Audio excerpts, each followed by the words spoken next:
First, I would like us not to get off the rails. And I would like to clarify a few things. I know that blame game is very easy, especially when an institution is weak. Kenyans have become experts at blaming the victim.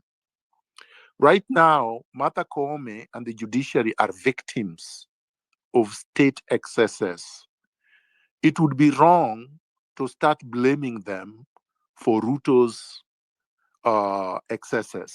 Really, really wrong. Because um, Martha Koome has a constitutional right to security, and the whole judiciary have legal rights to security. It's not a privilege, and it's not Ruto's. It's not discretionary. It's not up to Ruto to decide who gets security and who doesn't, especially if they serve at certain levels of in public life. Number two, decisions are not made by the judiciary al cathedra. A judge or a court cannot convene on its own motion and hear a case which does not exist and pronounce itself. So, for example, Ruto goes to public rallies and speaks. The judiciary cannot convene to bring Ruto to account. Ruto works for Kenyans. That's what the people that Ruto are answerable to are only two things: the Constitution and the people of Kenya. So we cannot pass this responsibility or duty to the judiciary. There is no case before the judiciary with respect to Ruto's behavior. And even if there was, it would probably go to the High Court, then the Court of Appeal before it reaches the Supreme Court. So we blame the judiciary too much sometimes.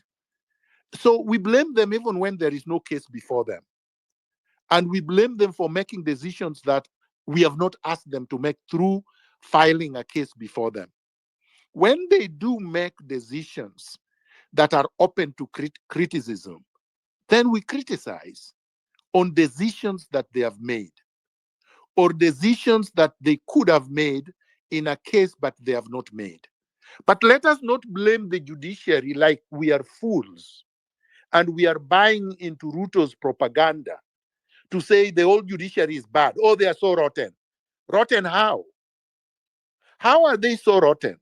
Yes, I understand because Martha Koome was not my candidate for Chief Justice. I think fundamentally, as Miguna, that she's incompetent.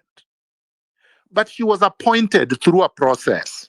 So it's not up to Miguna to decide, or you as an individual, to decide that a person who has now been appointed to be Chief Justice should continue to be criticized even when she has not done anything wrong. I am a fair person. I believe in justice. I cannot victimize someone innocently. Then I would be a hypocrite. I would be doing exactly what I say people should not do. On this, Martha Koome is 100% innocent. She does not deserve the treatment that she's getting now. Could she do better? Of course. Can the judiciary do much better than what they are doing now? Of course. So, but I put a line. Let us blame those who are most responsible for the problem we are facing. Number two, I don't like us to be distracted to issues that are secondary or are not important. For example, IEBC, completely relevant. How, sometimes it amazes me why Kenyans are so excited about the IEBC. Why are you excited about an IEBC that Ruto is going to construct in his own image? Uh, why are you excited about an IEBC being set up to serve Ruto directly, worse than Parliament? I mean, Parliament at least Members of parliament, no matter how useless they are, have been elected and cannot be removed by Ruto at will. These people being appointed can be removed any day by Ruto. And these people being appointed are nominees of political parties. Raila has nominated his, Kalonzo has nominated his, Mudavadi has nominated his, Wamalo, I don't know, Wetangula has nominated his, Ruto has nominated his. This is a kitchen cabal. How you would expect that this IBC will do anything for the people is what makes me more angry than even I'm angry at Ruto. Because it shows the level of stupidity among Kenyans that is irredeemable. Why are you excited about institutions that mean absolutely nothing? That you are saying, oh, let's look at these ones. These are the changes we can make. These are the positive benefits we can get. You're going to get squat. The only change we should be thinking about now, and the only target that we should be focusing on, is Ruto. Why are you so cowardly that you can't say that? Why are you so useless that you can't actually say Ruto must go? Because if Ruto goes, all this nonsense you're talking about will go with him. So why waste time? Why be scattered in so many fights and so many fronts Ruto has constructed? Ruto has brought you Natembea, so you focused on Natembea. Ruto has brought you Gachagua. You are focused on Gachagua. Ruto has brought you Muturi. Now you are diverted to Muturi. Ruto has brought you Shea.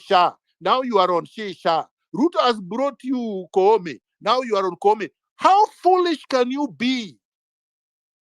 Ruto is not that smart. So why is he diverting your attention to all useless things? You are on IBC. You are on nonsense. My focus, I am sorry to say, is on Ruto, 100%. Everything else is secondary. It's Ruto and his regime. It is so elementary that when you are fighting to transform a country like Kenya, you have to look for the root of the problem and uproot that problem with its roots. The existential threat to Kenya's economy, to Kenya's Bill of Rights, to Kenyans' constitutionalism, to Kenyans' rule of law, to Kenyans' prosperity is Ruto and his regime. So I will not be one of these people that would come here or anywhere else and get diverted to these other side shows. All these things that you're talking about as wins, as things that will lead to victory, are nonsense. If you recall your member of parliament, what stops Ruto from imposing another one? Like you're engaged in an exercise in futility. What stops Ruto from bribing the new one that you get? Like, honestly. So I'm sorry, Maj, but I cannot be engaged in a discussion which just exhibits total intellectual confusion, no intellectual discipline, no intellectual rigor. We have to be logical in our analysis. And if we have identified an existential threat to our nationhood, let's deal with that.